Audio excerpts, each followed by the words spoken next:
একটা মানুষের বয়স যদি 40 বছর হয়, 40 বছর যদি সে লোকটা সালাত আদায় না করে, 45 বছর জীবনীতে যদি একটা মানুষ সালাত আদায় না করে, 60 বছর জীবনীতে একটা মানুষ যদি সালাত আদায় না করে, 70 বছর বয়সের মাথাতে ভুল বুঝতে পারে আল্লাহকে এক পর্যায়ে বলছেন, আল্লাহ তুমি বড় দয়াবান, আল্লাহ আমি বুঝতে পারিনি সালাত আদায় না করলে এত পাপ হয়, আল্লাহ আমি বুঝতে পারিনি সালাত আদায় না করলে এত পাপ হয়, আল্লাহ আমি বুঝতে পারিনি সালাত আদায় না করলে এত পাপ হয়।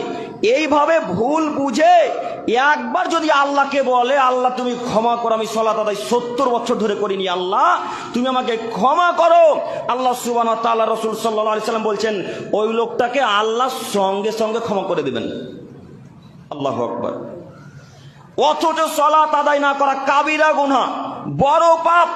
বড় পাপের একটি পাপ হচ্ছে সালাত আদায় না করা, নামাজ পড়া, নামাজ না পড়া। যারা নামাজ পড়ে না তারা বড় পাপী। এত বড় পাপী মানুষকে আল্লাহ তাআলা সঙ্গে সঙ্গে ক্ষমা করে দিতে ইচ্ছুক, সঙ্গে সঙ্গে ক্ষমা করে দেন। তবে যদি কোনো মানুষ ভুল করে বিড়িতে একটা টান মেরে দেয়, যদি কোনো মানুষ ভুল করে সিগারেটে একটা টান মেরে দেয়, যদি কোনো মানুষ ভুল করে গাঁজাতে একটা টান মেরে দেয়, যদি কোনো মানুষ ভুল করে একবার হিরোইন পান করে, তো 40 দিন আল্লাহ তার দিকে তাকাবেনই না।